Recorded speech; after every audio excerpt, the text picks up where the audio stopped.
Okay, welcome everyone. I am Shakti Sundari. I'm here with Eugina O'Liberty and Corvin Schäfer. I am so excited because this is going to be the first in a series of conversations about love and about conscious relating and in all its forms. If you've been following me for a while, you'll know that I've been writing about conscious dating in the form of a blog called Dating as Devotion. But the last 20 years of my life have been about relating and intimacy in all its beautiful sacred forms. And Eugina, I knew before she was together with Corvin. We met online, I think, and Yes. we were doing lives last year on Facebook about dating. So you were dating, I was dating, and then something happened, and you met Corvin, and you're getting married in 3 weeks. So I'm very excited to dive in to this conversation with you. And before we came onto the recording, we were just between us setting our intentions, which is so beautiful to share with everyone who's called about love, about connection, about not settling for anything less than you truly desire. So let's go. I guess to start, it might be useful for people watching this just to know a little bit about who each of you are, independently of one another. So, yeah, Eugenia, do you want to go first and introduce yourself? Sure. And first of all, thanks so much for inviting us to do this interview. It's such an honor to be here and to be interviewed as a couple. I think it's a dream come true, actually. Yeah, yeah. So really, really happy to be here together with my fiance and to be interviewed by you. Even better. So, my name is Eugina O'Liberty, and I'm an international pleasure and intimacy coach. I typically work with strong and independent women, helping them to create and keep juicy and passionate relationships that rock their world. And I was doing this work for the past 8 years, and I helped countless amount of people to create juicy and passionate relationships. And actually, it was very interesting time when me myself was single as a coach, and coaching people into relationships. So Mm, yeah, it was quite an interesting dynamic. So yeah, I'm very happy and grateful that things worked out in a way where I really practice what I teach. And, I'm very, very happy to share the skills and tools that I have with others because I know it works. My clients are the um, evidence of that. And now me creating my dream relationship with Corvin is the evidence of that too. mm. Mhm. Yeah. Mhm. And Thank you. Corbin, Yes. tell us a Oh. little bit about yourself. I don't know anything about you apart from that you're Eugenia's fiance. Yeah, let's solve that riddle. So, yeah, thank you so much for me also for inviting me, for both of us, inviting both of us, and it's an honor to be here. I'm so looking forward to this interview. So, yeah, as you know, I'm Corvin. So, as you might guess from my last name, Schäfer, I'm from Germany. And well, my work is around IT and I build automations all day. I do like spreadsheets. So this is something where, yeah, we can help each other out in those things. I also love human beings. I love the connections and things like to connect and intuition, both things, machine and humans, both is so important to me. Both is fun. So I've worked through my own stuff in terms of beliefs and things like this. Went to seminars, did all those things for a long time, like for 10 years, more than 10 years now. I started when I was 18 to read books about it, and was going for bigger goals and wanted more out of life in general, in terms of career and everything, relationships and stuff. And yeah, I mean, once you start to work on yourself and you see things that happened in your family, for example, maybe things that you don't like, things that you like and appreciate, that you start to collect those, yeah, I don't know if it's a list or something, but at least you have intentions, what you would like, what you wish for your own relationship, for example, for your partner and the relationship to be. And yeah, this was fun all through all this time. It was so worth it to be patient. So cool to also talk about it now. So, I love the way you've described yourself, Corvin, as the man who, or the person who straddles. So often we put people in boxes like you're an IT person, but that means you can't be a human connection person. So immediately you're kind of breaking that down and including both together. And then the way you've described, like from 18, like being on this journey of self-awareness and growth and healing. And I mean, would you call it the exploration of consciousness? Would you use the word spirituality? How would you define it in your own words? A mix of those. Okay. Yeah, I cannot describe it any better way. I did meditation, on and tried it out along the way. Breathing techniques, yoga was, all of that was along the way. I'm more turned towards, how do you say, Christianity? So like reading Bible the last couple of years and things like this. I pray more now. So even like for me, this is even more setting intentions and like being connected and things like this. So this grew over a long time. So yeah, spirituality does play a role, and debunk your own beliefs also plays a role. Like yeah, all those words fit in. Mhm. Because I think well, probably from all of us, we have a different perspective, but the perspective I really am interested in bringing is I will define, conscious relating or conscious dating is different to just going through the motions of following the old patterns and the ways that people have always done things, or our parents used to do things, or repeating the same, perhaps unhealthy dynamics that we grew up and we were exposed to. And I'm sure between us, we could probably all share all kinds of stories about the dysfunction in our families of heritage and how, in a way, that's been the gift that's kind of brought us onto this path of healing and questing and seeking to understand and shift those old paradigms and ways of relating. I guess what I'm then curious about is because you were both single, you're both doing your things. You were in Germany, Corvin, and you're Hmm. in the UK. Hmm. So were you both actively looking for a partner? Were you both actively calling in a relationship before you met? Would you like to go No, first? you start. Sure. Well, actually, we've met in Rotterdam at the business conference. And at the time when we've met, I was dating somebody else. Okay, So, well, not like actively dating, but I was getting to know somebody.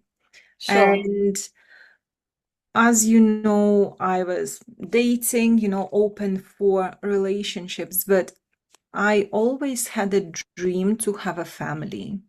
Hmm. That has been my dream since I was a little girl, and I like, in a way, I had to.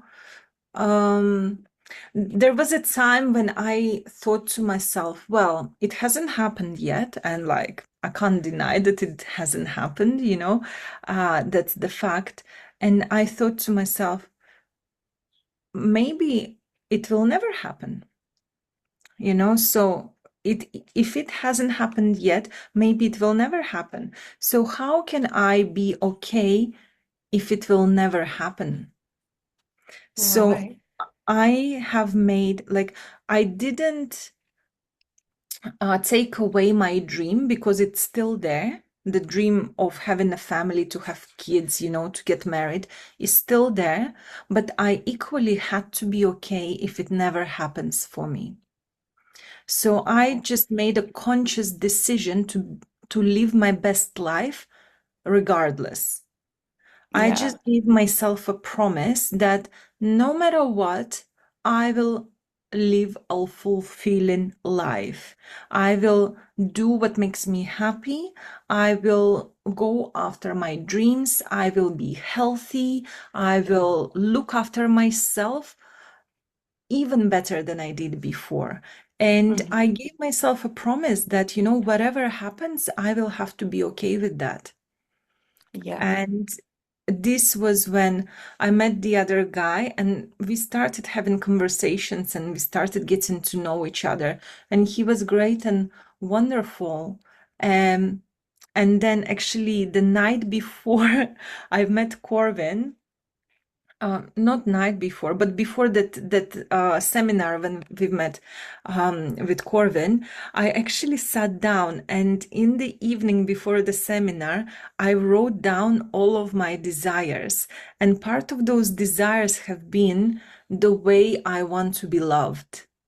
Like that Mm. was one of the things that I wrote, is like, and I want to be loved like this, and I want to Mm. be a priority for him, and that. So I just created all of this list, just like sat there, drunk champagne, and just like been journaling on what I want. It was just so I wonderful. can so picture that. Yeah, and then 2 days later, because we didn't meet at the first day of the seminar, we've met on the third day of the seminar. So, and it happened instantly, like we literally looked into each other's eyes and we fell in love with each other. So, like those dreams do come true when you give yourself permission. Mm. So I don't know if that answers your question. So saying that I haven't been actively looking, but I also haven't been actively denying. I was, Yeah. what I was doing, I was actively staying in my desire. This is the Right. best way to describe this. I was actively staying in my desire and feeling good about the possibilities. I feel like I can relate to that, and it's like that edge between this kind of needy, like grasping, like it's out of my reach, Mhm. to like, no, my life is full. I'm fulfilled. Life is great. I love myself. Everything is juicy. And I love this. It's a completely different energy, isn't it? Yeah. To that, like, oh, where is he? Where is he? Where is he? Like. Yeah. But then, because I guess in my head, I was thinking so many times we hear people say, well, I had the list, I did this manifestation ritual, I did this ceremony, I called him in, I wrote it all down. So, in a way, there was a part of that right before you met where you, as you say, you wrote down how I want to be loved, which is very, very beautiful, in a very joyous, relaxed, luscious, abundant way with your champagne. I love that image. Yeah. And Corvin, how about you? Like, where were you in this? Were you actively looking? Had you done any kind of manifestation practice, or were you just open to whatever was happening in life? I was so not looking for a partner actually at that moment. Because just Oh, a couple of months ago, like just recently, I broke up from, or like just ended a very long-term relationship that went on for years, like 7.5 years to be precise. So that okay. actually put me into a state of, wow, this didn't end very well. I played a huge, like I was responsible for a lot of it. I took on this responsibility, was about to um like reorganize my life, let's say, and actually rediscover hobbies and things like this, actually things that I just loved to do so much, and Mm, then received this invitation for the seminar that I've done like the very same business seminar from the same event organizer 6 years ago. And someone who I met at the seminar actually invited me to come again, like a good friend of mine. He invited me to come with his brother and the partner of his brother and everything. So we had a good time, all the four of us. Also set the intention right the night before the seminar began. So like similar time to be very open to learn and things like this. So we both were in a very similar state, as I also didn't deny anything. So I just weren't actively looking for anything. I also didn't have the attitude of, okay, now I'm single, I enjoy my single life or anything. Like there was nothing of that at all. I just, whatever emotion for, like my focus was, Mm, there are emotions that I definitely have to work on. That wasn't that it was just a rough time for me, like for both of us when things ended. The relationship, the prior relationship, and then so I just had the focus on living life and like riding the wave, whatever comes, like be open to whatever comes. Um, yeah, in relation to like career, of course, relationships, like whatever it is, hobbies, just discover what I like, what I don't like, things like this. Just be very open. So that was my intention. And yeah, it worked well. So actually, one of the things that I wanted to do more of was dancing because years ago I did ballroom dancing. So when I was in school, I did this course, and like then after this course with my dancing partner, we did an advanced course and things like this. So that was some time ago, and I actually wanted to learn more about the Spanish, more passionate dancing, discover that. And then that was how we met actually, because in the morning right before the seminar started, there was music playing, and I mm. saw her dancing with someone. She had a very like this orange dress actually. Yeah, maybe we can even show it, but it was a very bright orange dress. So like it was like she was obvious to me, right? So like she called my intention, and then I just asked her to teach me the step that she's done just before, because I wanted to learn like to dance more, anyways. So yeah, that was my focus. Those things I didn't look for anything specific. And then we looked into each other's eyes. Actually, it's exactly how it happened. Before we started the steps of the dance, and then we both felt already it's something is happening here. And what is actually happening here? Yeah. So that's a very magical moment. It's very romantic, it's very magical, and I'm Mhm. just thinking to like a lot of I follow all the major dating coaches online, all the ones that everyone's heard of, because they all have certain amounts of wisdom to share, which I'm just like, oh, I want to absorb this wisdom.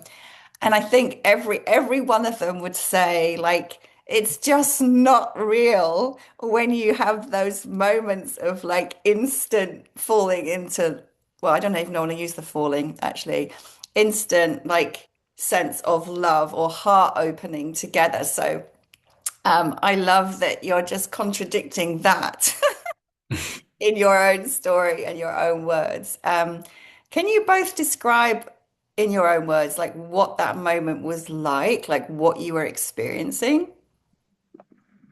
Mm. Would you like to go ahead? Mm, yeah, well, so I asked her to dance and to show me the steps, right? So she looked into my eyes actually. I looked up a little bit. And then so she was blinking because her contact lenses, so I learned later, the contact I lenses know were about dry, that. I think. So there was an issue. So at that moment she was like looking into my eyes like this, right? And then what I sensed right away was this, "Oh, okay, he is this strange person that I don't know at all. I'm feeling a very very, very, very deep connection. Like it was built in that moment, like this very deep connection.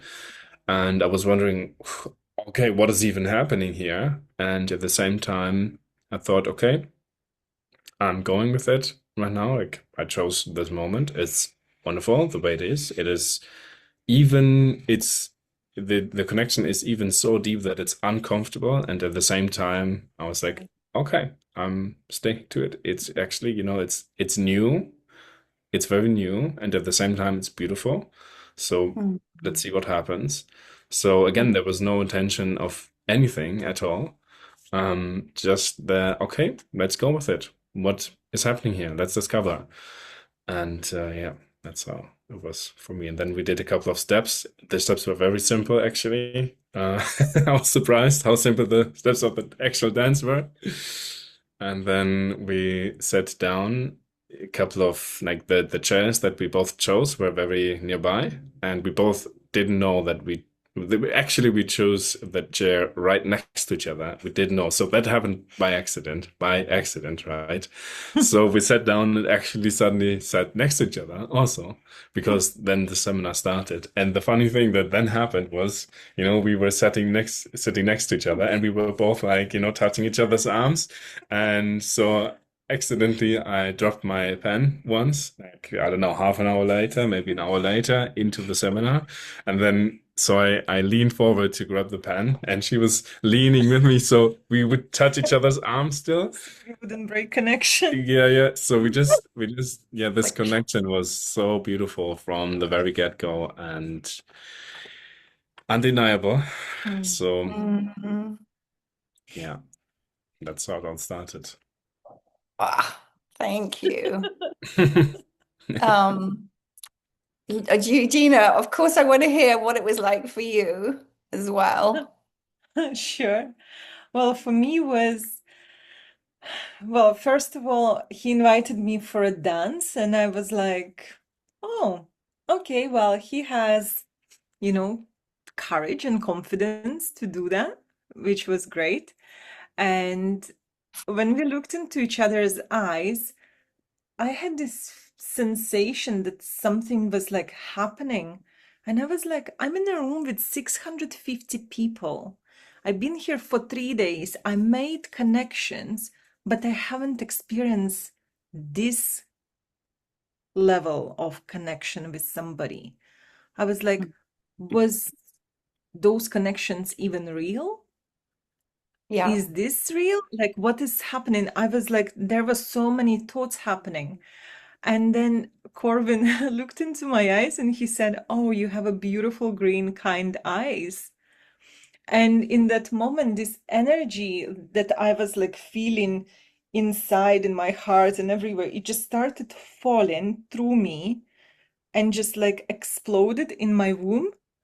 And I was Mm, like, oh my God, something is mm, happening here. I couldn't explain it, but I just decided not to question it. I was just like, okay, let me just go with that, you know? And as we sat together, as Corvin said, we just didn't want to break the connection. Actually, I wanted to hold his hand like from the get-go, you know? And then he told me later that he wanted to hold my hand, and but we just met like. So we didn't know if that was appropriate even, like Yes, so but then as the days were going on, I was thinking to myself, well, I don't want to, because in the past I did the mistake where when I experience a connection with someone, I mm, instantly like think that it's romantic connection with somebody. mhm, So I didn't want to make this mistake that maybe it's not romantic, maybe it's just a friendly connection. So I said to Corvin at some point, oh, so maybe it's like something about us being friends. And he just like looked at me with a smirk, is like, mm-hmm. You know, he didn't like say much, but his expression said it all. It's like, yeah, yeah, you can think that we are friends. mm. Yeah. So there was no hesitation that we definitely had a pull towards each other, and we both decided to surrender to that. Right. And that's the thing that I've heard when I've listened to you both describe this moment. It's like you've both said in your own words, I felt this very powerful energy move through me and I just went with it. Mm. And you, Corvin, also said it felt almost uncomfortable, like it was so intense. So I'm kind of just clocking that because I think for some people, like feeling this unexpected, not looking for it, no idea what's happening. Like for a lot of people, there could immediately be some kind of like, not going there. Um, what is it? I'm curious that for, it might be different for each of you, like allowed you to trust the feeling and to trust what was happening and, like you said, surrender to it. Hmm. Well, for me, when I when I arrived to Rotterdam to this conference, as soon as I walked into my hotel, there was this person in my room, like trying to fix the TV, and he was like, "Oh, I'm so sorry, I'm so sorry." I'm like, "No, no, it's okay, you continue." And he was like, "Oh, do you need anything?" I was like, well, champagne would be amazing, you know? So, and I was sharing a room with a friend of mine, and my friend was like, "Oh yeah, only if it's for free, ha ha ha." So next thing I know, there is a knock on the door and it's a room service and they deliver the bottle of champagne. So I was like, I just asked for what I wanted and I got it anywhere where I am if I'm greeted with champagne, especially when I really want it, if I'm like playfully asking to the universe to bring it to me, it's a sign that anything is possible. It's a sign there is a beautiful, amazing trip for me ahead. I didn't know what it was, but I just knew that wherever happens, it will be amazing. I just knew it just like that. So Okay. this bottle of champagne being delivered by a complete stranger who actually didn't even have to do it. Yeah. And my friend, she was like, "Oh my God, no, do no, da, da, da." I was like, "Just stop saying this. Thank you very Uh-huh. much. Champagne is very welcome." You know, Yeah. it's like, so yeah, that was a very clear sign that this trip is worth celebrating. Yeah, that was so I didn't question anything. I just knew that I can trust anything that was coming up for me. Right. So I'm hearing like something specific in your mindset, which is an openness. And this is part, I guess, of what you model and what you coach, Mm, an openness to the benefit, like the abundance of life, an mhm, expectation that life is going your way. So that's what I'm hearing in a way, this sense of like, yeah, I can have what I want, and yeah, this is life is beautiful, and yeah, this can come my way, rather than questioning or being in fear or resistance. Corvin, how about you? Like, what was it in you that allowed you to go with rather than sort of put the brakes on to the feeling, to the Yeah, intensity? basically, it's so what you just described, this, let's say, attitude, this openness, it's something that is rising as the years go by and I do exercises or like reflections, journaling, whatever, like all this growth journey that we described at the very beginning. Mm, The more that happens, the more I'm radically open to what happens around me. Also actively listening to that, what happens in my environment. mm, And then also listening to my intuitive reaction towards that. Is that yes, what is happening right now? Is that a no, that is happening right now? mhm. So I developed this radical openness, or it is developing, let's say it's growing. And Right. mm, so especially since I had those painful weeks just before the seminar. There, I have also decided whatever, for example, whatever pain comes up, I'm just Hmm. so open to it. Whatever Hmm. comes up, I just let it go through. So, Hmm. especially in that time, I was in that state because, like, Hmm. whatever came my way, I just let it go through and, like, accept it for now. Um, I can, whenever I want to, I can choose like yes or no, like whatever comes my way, I can deal with it. Hmm. So especially during that time, I had this, yeah, mindset. Yeah, Hmm. that's how it was for me. And in addition to that, I've been to those seminars, and especially there, I've met not each time, but in general, I've met incredible people. So not a partner in particular, but very cool people that are very open in general. That yeah, radically open to one another and ready to connect on a in a truthful way. Um, Right. not put or at least putting putting less of a mask on, more being truthful. This is what I do. This is the challenge that I go through in the moment. Right. Also, you getting to know each other well by the exercises that you're doing together because you're at the seminar and because this is happening at the seminar. So I did same thing here. I didn't expect to get to know friends. I didn't expect to get to know business or to have business opportunities or anything. Yeah, I didn't expect anything, so I was just open. Hmm. Thank you. What I'm clocking as you've spoken is how to be able to embrace this moment for both of you Yeah, in different ways. Like there was a necessity for you to have cultivated a certain level of um, self-awareness, presence, and embodiment, and sort of cultivation of trusting your own inner guidance and inner voice. So, like what you've described feels quite different to how I perceive many people relating in the everyday through this inner work that you'd both already been doing prior to this moment. The other thing I'm curious about is the business seminar. Was it just a mainstream, like, how to grow your business to $1 million, or was it like a Tony Robbins type conscious business, more conscious business type thing? Like, did it have a conscious focus?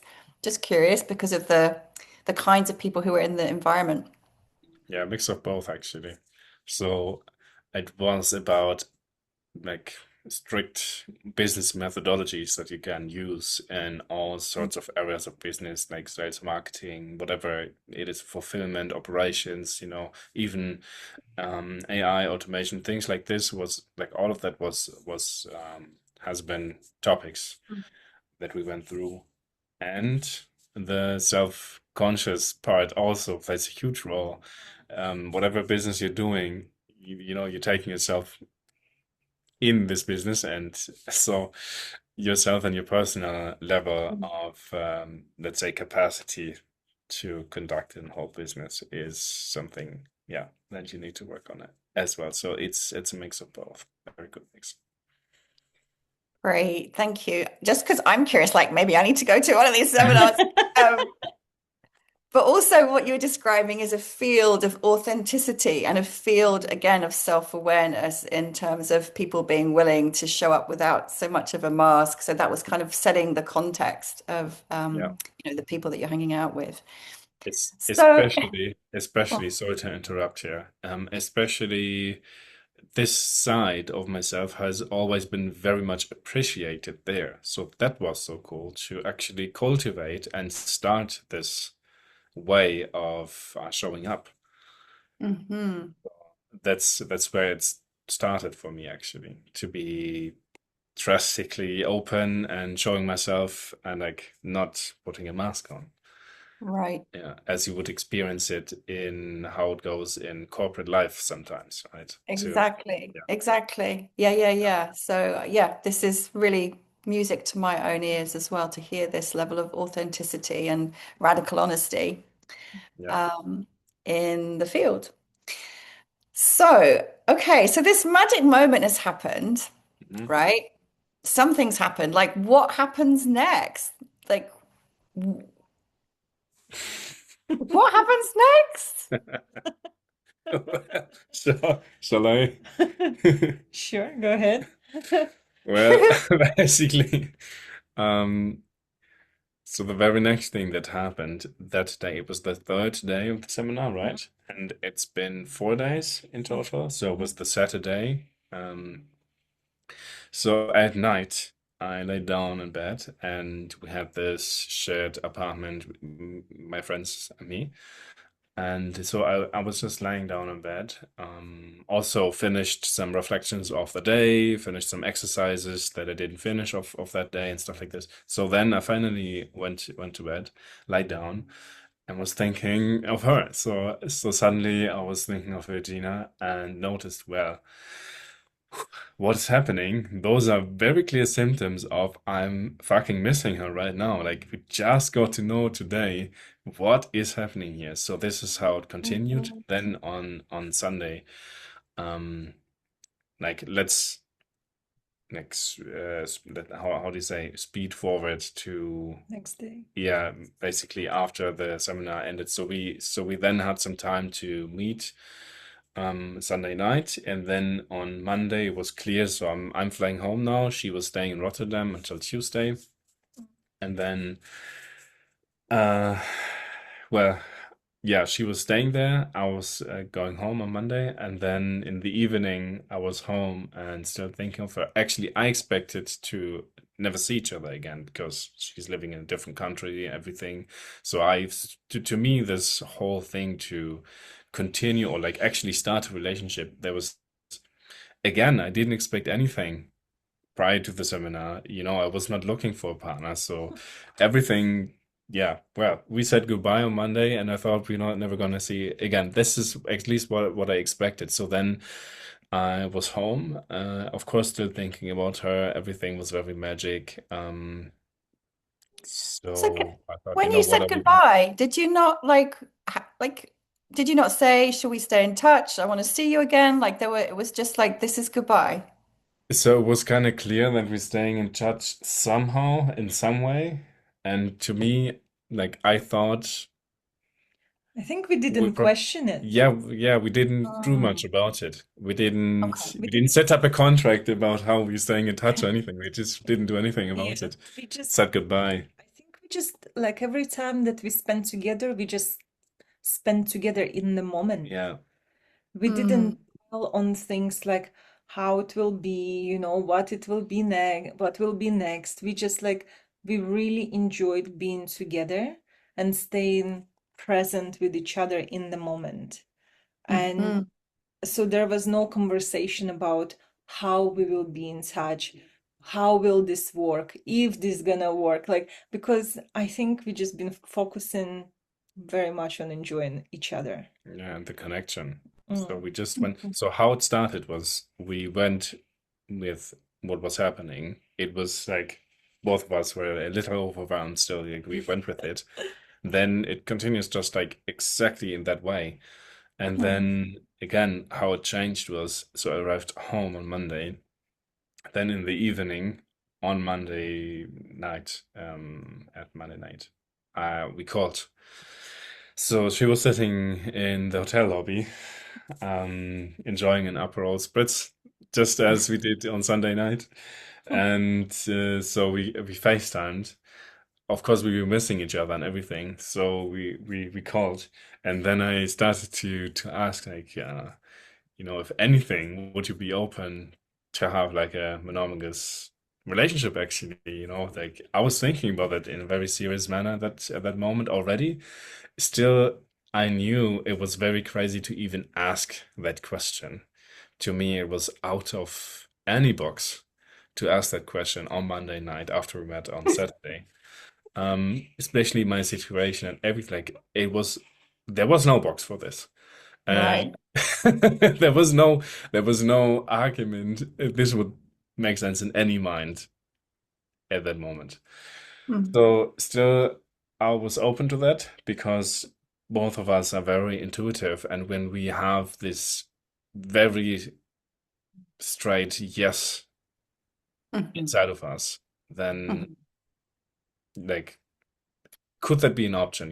This is basically what I asked. And then we Mm. went through this list of, this is important to me in the relationship. This is how it works for me.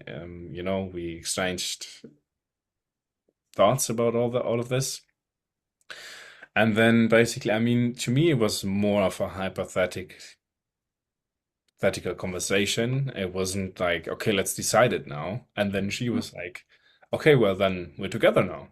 So in the end of the conversation, more or less in the end of the conversation, you asked this then back, right? And so we both took like like a deep breath, looked in each other's eyes, on the phone on FaceTime, tuned into ourselves, and of course there were no's, of course there were fears and like things like this, and both we were connected to our high selves in a way, and Mhm. we're like, okay, you know what? Yes, let's do it. Whatever happens, let's just go for it. And Yeah. this is how it all continued, how it all started, is how it all continued until today, actually, yeah. Mm. Yeah, so fun. I love this. I love that it's crazy and it's completely out of the box.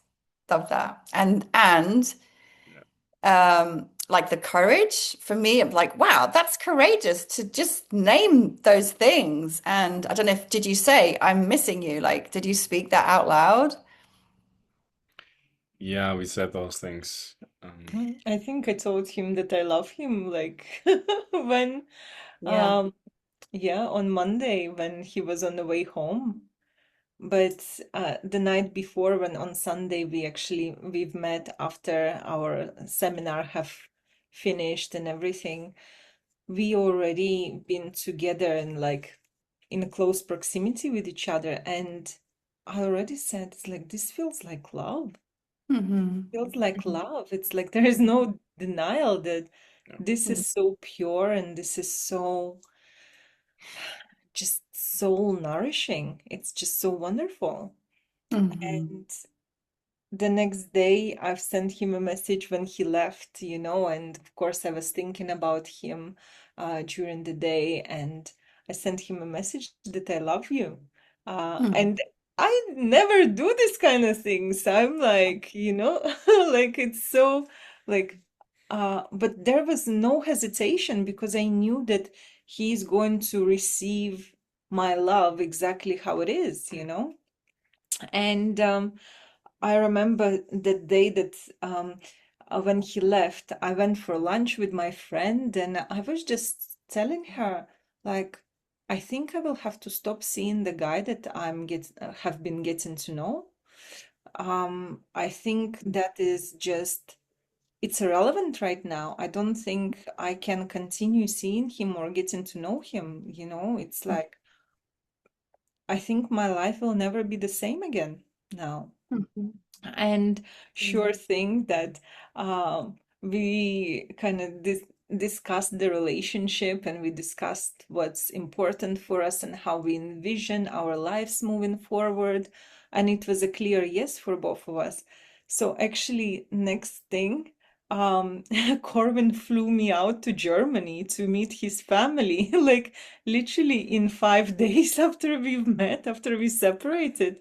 Yeah. So we separated on Monday, and on Saturday I already met his family.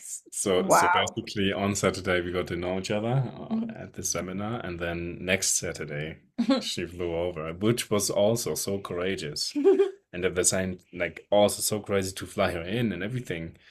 All of it was just crazy, let's say.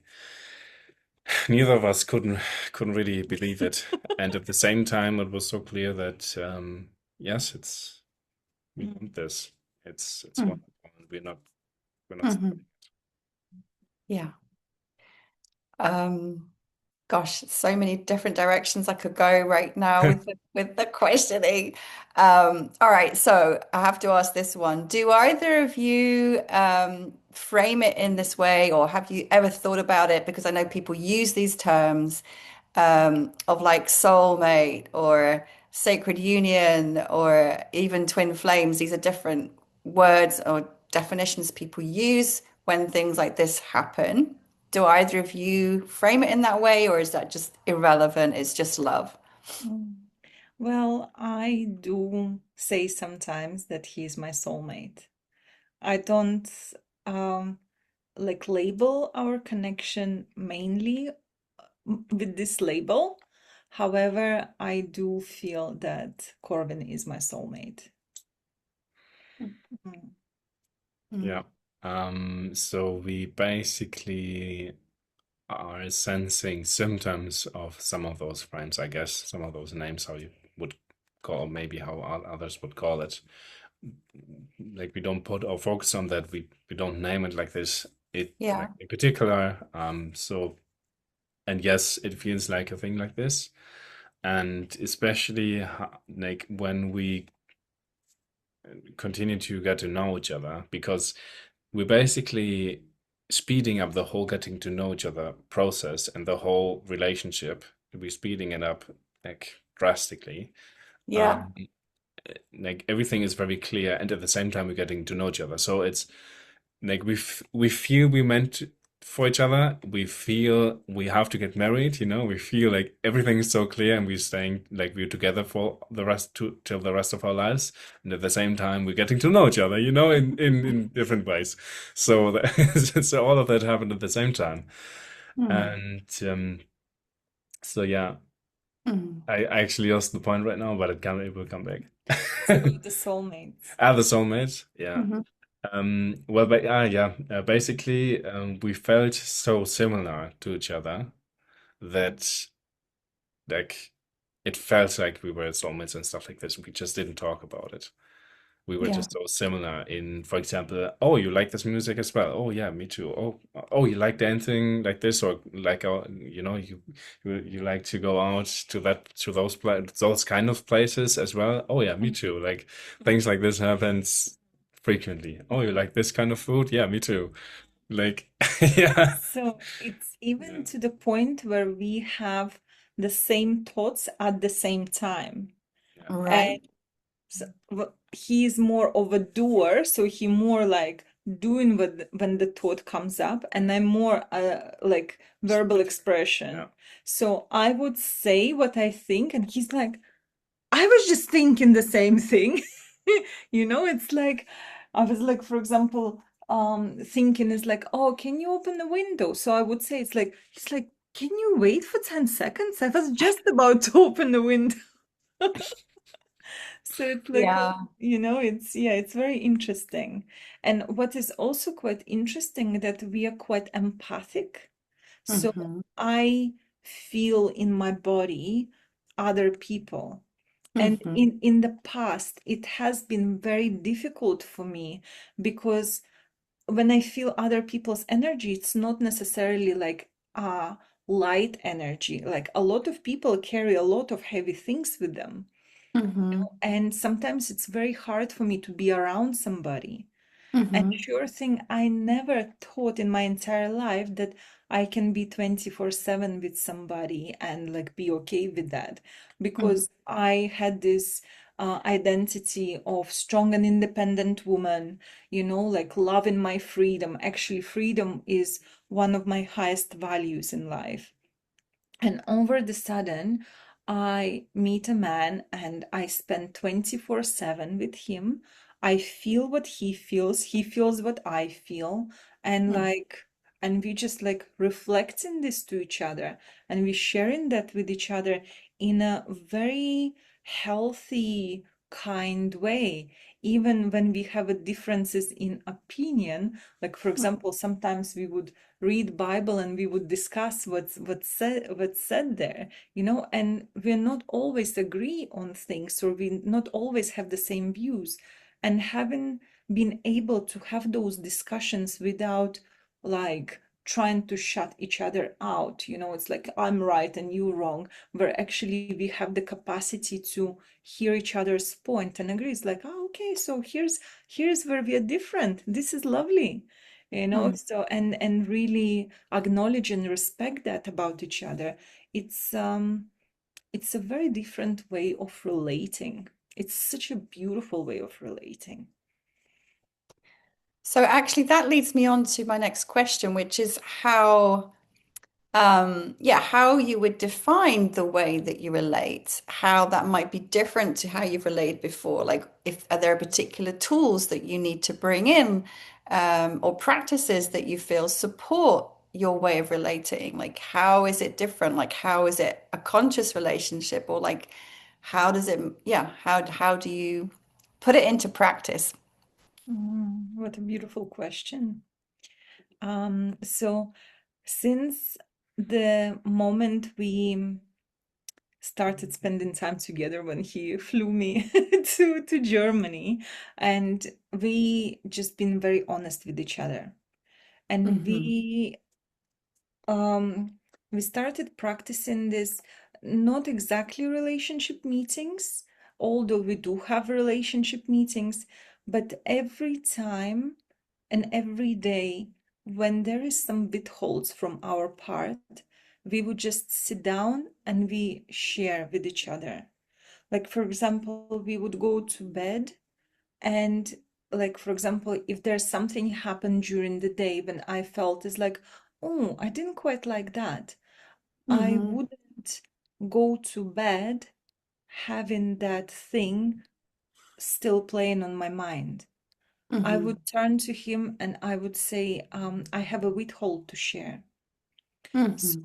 we basically, when we just Yeah. start dating, like our first month together, we just like intentionally sat, and every day we were, because also we were at Sun and Moon Festival, so not only we were getting to know each other, I was running a festival at the same time. I was also like getting like our relationship, our connection going. So there was a lot of things that been happening. He was working full time at the festival. It's like, so there was so much going on. And every evening we would sit down, despite we been having long days, very little sleep, we would still like sit down. It's like, okay, let's share, what are your withholds? And we would go through those withholds with each other, and we would just like sit there and listen, not judging, not trying to fix anything, but just allow each other to speak. And then we would say thank you. So then we would move on to the things we love about each other, and then we would move on to our gratitude for each other. And Mm. I think this practice, we still do that, but not in a capacity of like every day, but more as things come up for us. So we Yeah. don't we don't drag things with us to the next day or to the next week or whatever. We resolve anything, any like off moments in the moment. Brilliant. Mm. At Um, least, Go on. at least this happens very, very, very rarely. So we don't give that much room. So that's for sure. So to drag it on, that's what I'm Yeah. saying. We address it when something comes up. Most of the times, actually, we do that right in the moment, or right after when something happens. We can just be very so that's the result of it. We Hmm. basically don't even need to drag it to the night of that day and then share with withhold. Most of the times, we're just sharing it. Yeah. So that's what came out of it. And yeah, we do this exercise, let's say, this practice quite frequently. And most of the times we do either of those. So we sometimes just share a couple of things that we're thankful for, or we sharing a couple of things that we love about each other, or we share a withhold. It's yeah, all of those are beautiful. And we also Hmm. do, well, now more rarely, but actually we've been doing for quite consistent time, orgasmic meditation. Hmm. It's Okay. actually, the thing that helps us to deepen our connection with each other. Yeah. Mm. That's been Mm. very lovely, not only working through the challenging parts, but actually focusing on our physical connection with each other, our emotional connection with each other. So nourishing that, feeding Mm. that part of our relationship. Mm-hmm. I want to clarify two things for people watching this. So, one is no offense, Eugenia, but because of your accent, I just want to make clear that the bit that you were saying before was referring to withholding, Yeah. because people might not have got that, which is when there's something that arises for you that feels activated or triggered in some way, and rather than express it, you keep it to yourself and Mm. don't share it with your partner out of fear of their reaction, out of fear of judgment, out of fear of reaction, out of fear of being seen as bad or whatever. And I know this one very well, which is why I want to speak to it, because that's a pattern of mine from so long. I'm still working to be better at naming what's alive for me in the moment rather than withholding, because it's so ingrained. And I can see like how it really doesn't help intimacy. Like it's the opposite. Yeah. But there is something specific as to how that withhold is expressed in terms of whether it comes out as you made me this instead of I noticed that when you said this, I felt this in my body, or I noticed my defenses rise, or I noticed my heart contract, or I noticed my jaw tighten, or I noticed tears in my eyes. I noticed I felt afraid that you were going to leave me when you said that, or whatever. So it's taking responsibility for your own experience. And I just feel that's important to name because I hope that people watching this will be couples as well as singles. And these kind of skills are really important to learn and to practice. So does that resonate? Is there anything you would want to add to that part? Oh, it definitely resonates.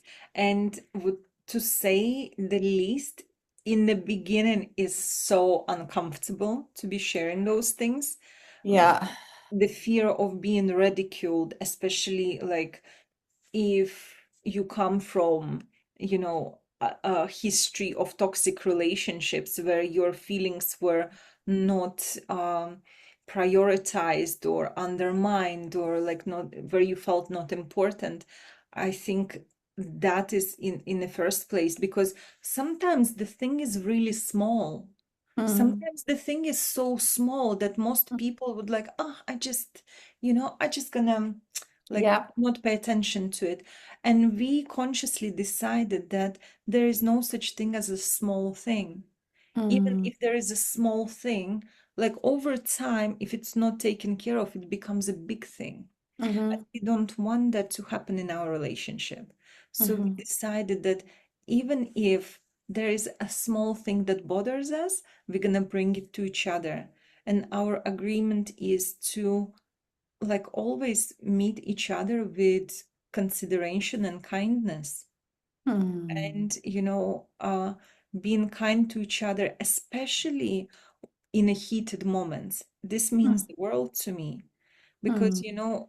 a lot of the time, especially in my past, I was in a relationship where while everything is good, but the moment there is disagreement, then the true colors come out. And like Mm. the mean people, mean efforts and mean expression was starting to take place. And to me it's very hurtful. It's very hurtful to experience someone you love being mean to you, even for a joke. So Yeah. actually one of my non-negotiables was that we are not calling each other names even for a joke. Great.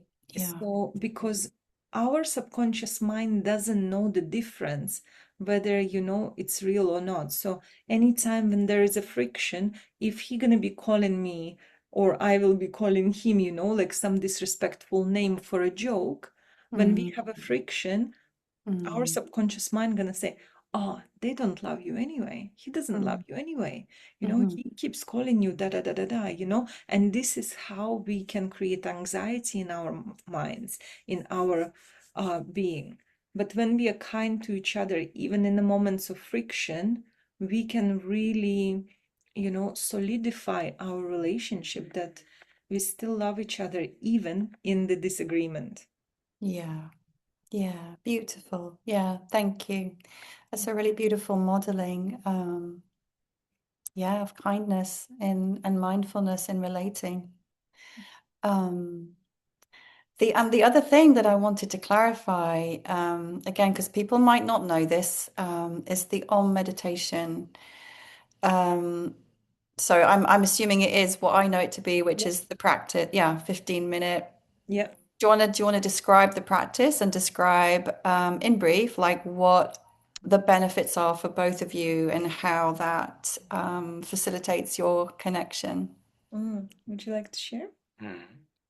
So basically, it's a way of her lying on the ground and me sitting next to her, massaging her clit, or like, yeah, you could say massage, in a certain pattern. So it's like just a minimum movement, um, resulting in a very deep connection, actually. So it's not about arousal. So of Mm. course, that's like in a way, in a meditative state, it is arousing, of course.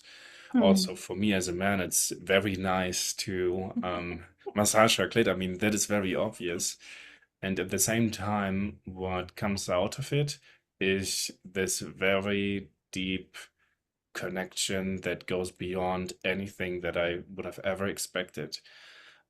Because to me, sex prior to this was also, of course, connection plays a huge role in everything.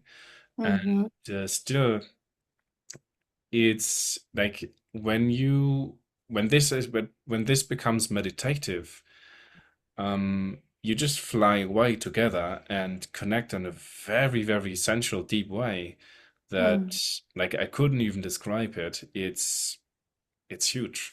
So that is something that, yeah, I would have never expected to experience this. And at the same time, it's also very like archetypical, if you could say that. I hope this isn't like an English word and like it makes sense. So me as a man Oh, giving to her in that way, so because she's not doing anything, I'm just sitting next to her and massaging her clit for 50 minutes. yeah. So I'm giving um this joy to her basically, and at the same time enjoying it and enjoying the part of giving. And she's receiving it and enjoying the part of receiving it. Hmm. Also very meditative for both sides. Yeah. So whatever the man gives, the woman makes it beautiful. For example, I provide a house, she makes it beautiful, right? So things like this. It's yeah, it's kind of representing this. And once I got this, I also connected to my own sexuality as a man so much more, and I'm so much more content with myself and everything as a man, you know, Mm. as if I found my place in the world, even like it's Wow. it's life changing. Yeah. Wow. Gosh, there's a whole, I think we need to do a separate interview just about sexuality, actually, because we could go on to that track just for another whole hour. Um, but I want to kind of begin to bring things to a close, unfortunately, but just because, tolerance, time, and our time. Yeah. Um, so I guess I've got like two or three more questions I want to kind of bring us slowly to a close. So the first one I've written down, which is like, guys, this sounds too good to be true. Like, just playing devil's advocate. Like, has there not been like a really big argument? Has there been like some major wound or trauma that's come up for either of you? Like, people always say that when you go deeply into love, like it shows you all your shadows and all your darkness. Like, has anything like that happened since you've been together? A big challenge to navigate. I think when we got Yes, yes, together, and multiple ones. yeah, yes, there were multiple ones, but I think because we are bringing so much awareness to where we are ourselves, and we constantly in communication, the big thing doesn't feel like massive thing, that it doesn't feel like an explosion. And the truth is that we never have even the idea that, oh, I gonna leave you or anything. Like this is not even on the cards. And I think Hmm. for many, many couples, what happens when there is a challenge, the first thought that they have is like, okay, I need to leave, or I need to, like, remove myself. Where, Or it's your fault, you yeah, know. yeah, where in our relationship, we are, okay, how can we solve this? So this is the thing. How can we solve this? So we sit together and we discuss, we share how we feel, and and sometimes the solution may not be obvious, but through our expression of each other or of each other's truths, we get an understanding of where he is and where I am. And just by getting the understanding, we're like, oh, okay, so it makes sense now. So it's actually even the big thing in the end is not that big because we just communicated about it. And yeah, recently we did have a big thing that happened like in our relationship, but not like he was wrong or I was wrong, but it's like we have been navigating a loss of a pregnancy. So that has been a very, very challenging time for both of us. And knowing that we are there with each other, my hormones went through the roof, my anxiety, everything. It was just too overwhelming. And actually knowing that he is there for me even through the difficult times, like sitting there with me, that I was Mm. struggling to be by myself, I was crying all Mm. the time, and then just knowing that he like even he asked me, he's like, do you want me to be here with you, working from bed with you? I'm like, yes, yes. So it's like just having that support and knowing that I'm not wrong for feeling all the feelings, that it's important and he wants to make sure that I'm looked after and loved well. That Mm. is so important. And this is the importance of choosing someone who loves you well, you Mm. know, loves you the way you can receive love, the way is important for you to receive love is so important. Mm. Wow. I know we spoke a little bit about this before I went to record, but just want to reiterate, like really feel Mm, what a huge loss that is for both of you, and I'm so sorry. Um, and yeah, like something like that is a really big test for both of you, isn't it? To be seen in your complete physical and emotional vulnerability. Um, and, as a man to step up and stay present to that and really want to care and love your partner in the way that, nourishes her when you're also going through experiencing your own pain and loss. So it's mm, very beautiful, although in a very painful mm, context, um, that you've had that opportunity mm, to navigate that together. mm, Mm. And I guess this, yeah, sorry to interrupt you. This is a beautiful modeling again for couples and for people watching to know, we've spoken a lot about the love and the diving in and the joy, and there is real, there is real life stuff to navigate mm, too, and you're finding your way through that so beautifully. Mm, Definitely. So one huge priority for both of us is to make this relationship a priority. So when we notice in day to day, let's say day to day life, um, we're going on autopilot, we just refocus and say like, what can we do? Let's for example, let's do the orgasmic meditation, or let's share mm, things that we love about each other, or let's say what's on our heart and share and like sit down and listen.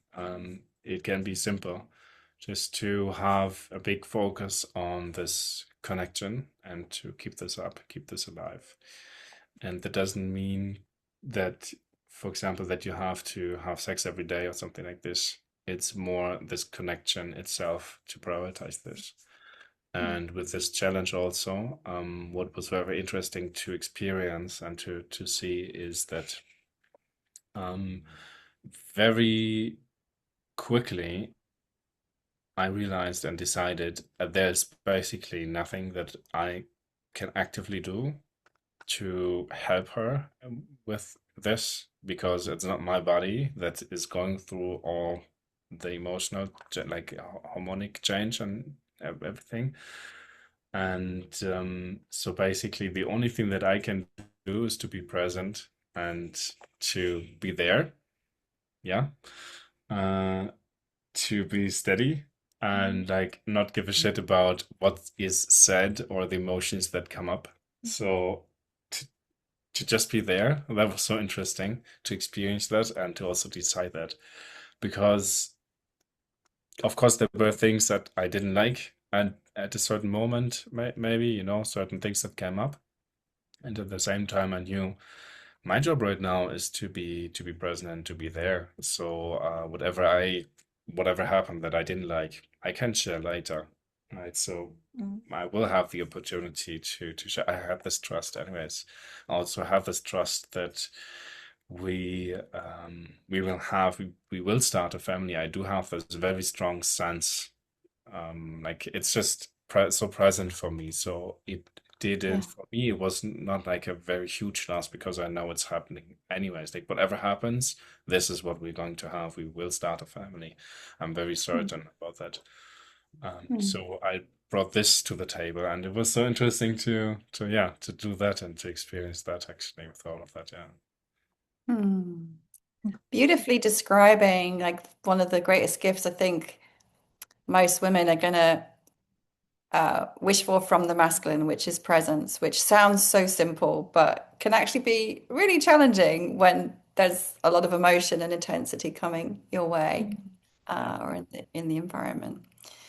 That's such a gift just in itself. And then again, just your mindset of just, well, it's kind of mindset and intuition. It's like this knowing that the future that you both dream of is going to come, is coming. It's yeah, it's already coming. Um,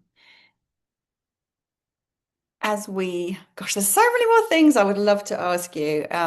But as we bring this interview to a close for today, maybe we have to do another one. Sort of final question. For those who are looking for love, um, what's your advice based on your experience? And for those in love, what is your advice based on your experience? Go. Well, for those who are looking for love, simply stop looking for love and it will find you. So this is what came to mind right away. Yeah. Well, yeah, I did this meditation some years ago, where like in this meditation, it was like a guided thing to sit on the beach, write your desires and your wishes on a piece of paper, then put it into a bottle, throw the bottle out in the ocean, and it's carried away. So you kind of wish the thing and you give it up at the same. So you do have you set the intention and you give it up, you give in, you surrender entirely. Mm. I trust. So this is something that that it had a huge impact on me, and I'm living by this strongly. So this is something that I can so recommend. Mm. Either do a meditation like this, or just have set the intention, have the intention, and like give in at the same time. So things are coming. So this trust is so important. Things are coming to you. Whatever the universe, God, has planned for you.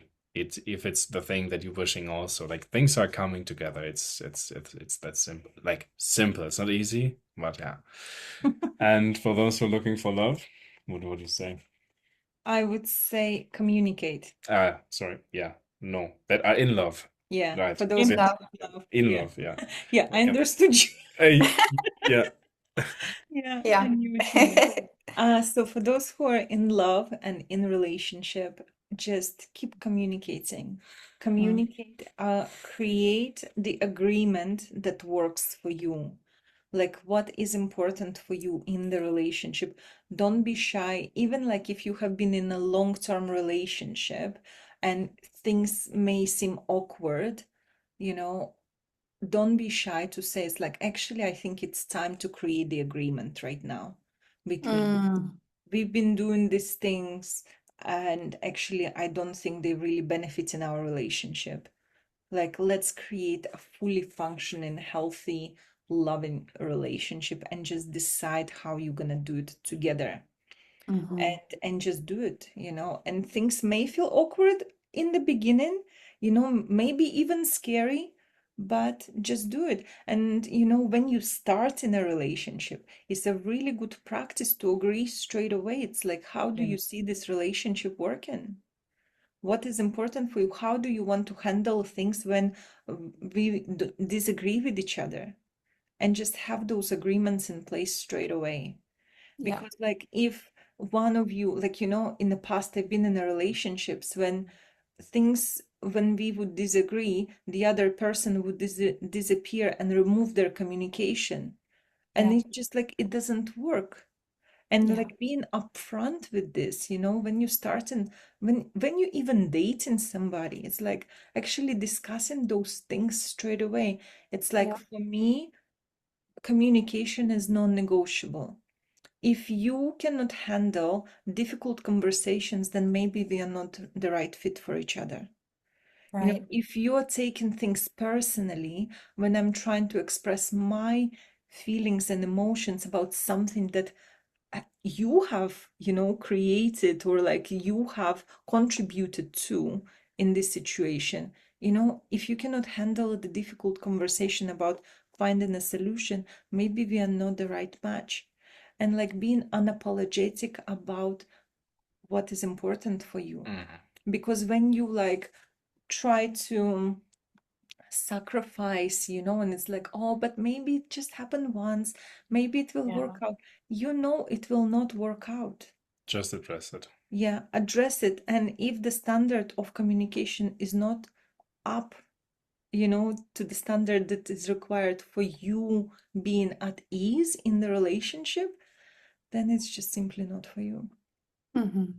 Yeah, I love that clarity and that self-esteem in a way, it's like I'm worth this. And I think one of the things that you said before we began speaking, Eugenia, was that you really want to give people hope, Yeah, never to settle, that you can really have your dreams come yeah, true in relating in relationships. So, and that starts with knowing what you want, right? Writing down your dreams or having your dreams, and then really holding that standard and trusting and believing, and knowing that you're worth it, yeah, that you don't have to compromise.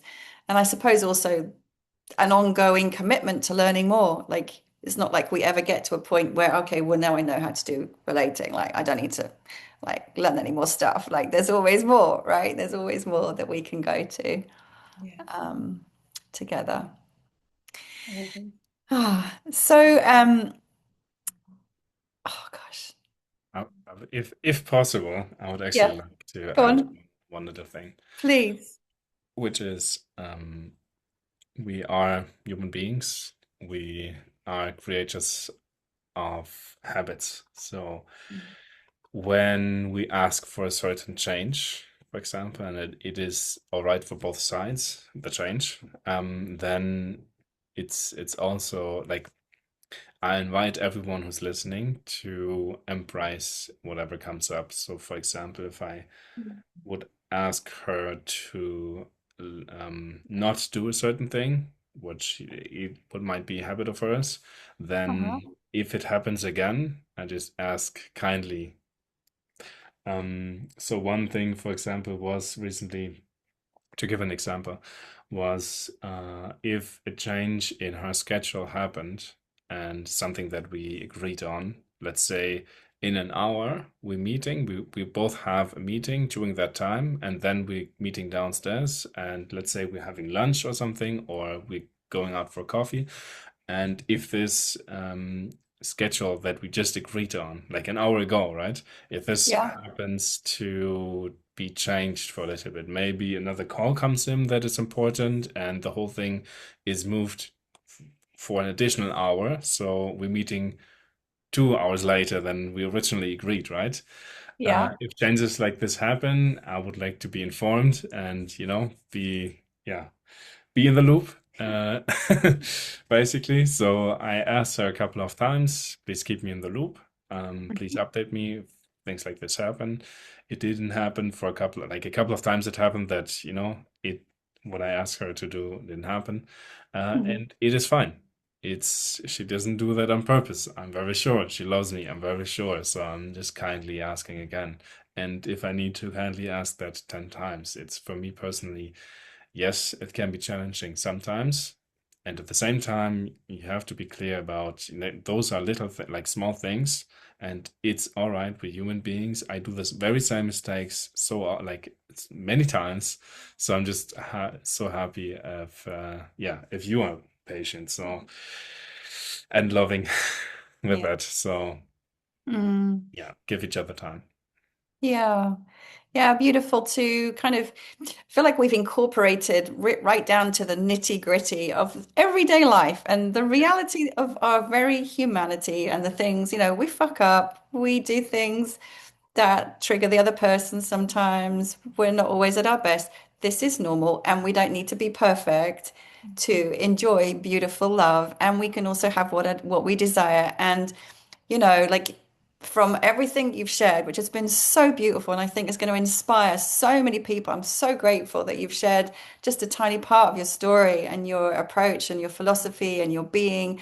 It's very beautiful, and it's also clear that you are very committed, and that work can make things sound difficult, but it's like you're committed and you have practices that are part of this that sustain it. So this love opened up, and you are kind of really honoring and respecting and cultivating this field of love actively on a daily basis. So it's credit to both of you also for tending to the shape of this beautiful love container that you've dived into, that you've been brought together for. um, so is there something that's budding now for you to co-create? I'm curious, as you step in towards marriage and deeper commitment, and obviously your various threads of work and your passion for connection and empowerment. Mm. Well, we are talking about starting working together. We are talking about starting a podcast together. So yeah, the conversations are there. We having meetings, we exploring the possibilities and opportunities, what's to come. Meanwhile, we are working on our projects right now as is, and we are supportive to each other with each other's projects, which is amazing. So, and also keeping an open mind about doing like more work together Mm. as a couple. Mm, Yeah, we both love to teach, and we love to do that together also. Mm, mm. Yeah, yes, it's actually, exciting. Go on, sorry. yeah, it's actually a dream coming true right here, working together and teaching together. It's so beautiful. Mm. Yeah, I really feel and see that. Such a gift. And Eugenia, is there something like you have an upcoming program to speak about? I think I would love to hear about that. Oh, yes, of course. I've just started a Love Bubble membership.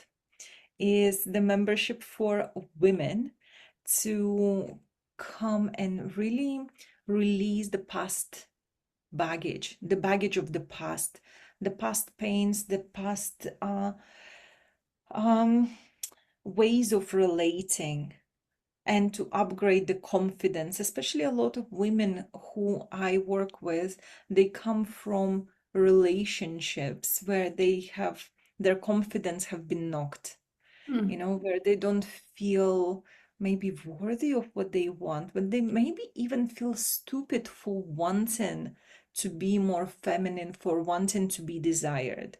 And I want to work with those women to show them that it's not stupid and it's totally possible.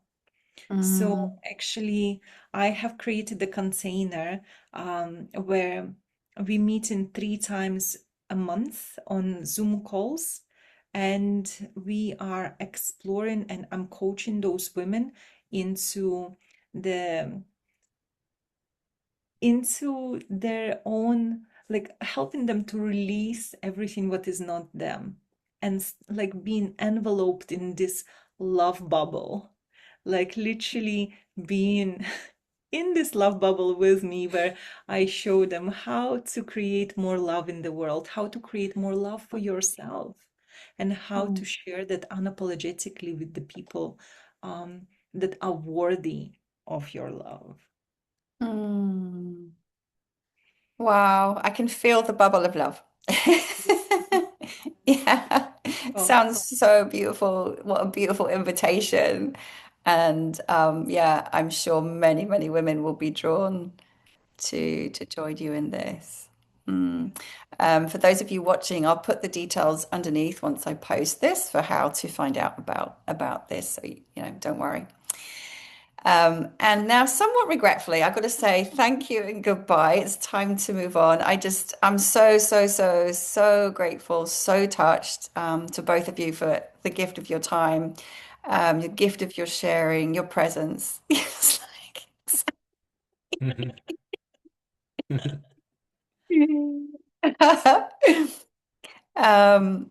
yeah.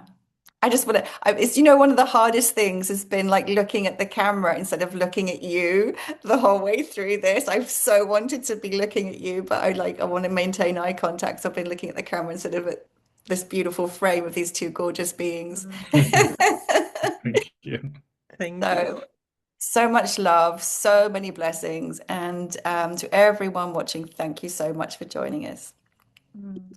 And thank you so much for this wonderful interview. We really, really enjoyed spending time with you and sharing our story. It's been absolute treat. Oh, thank It's a you. pleasure. Yes. Thank you so much.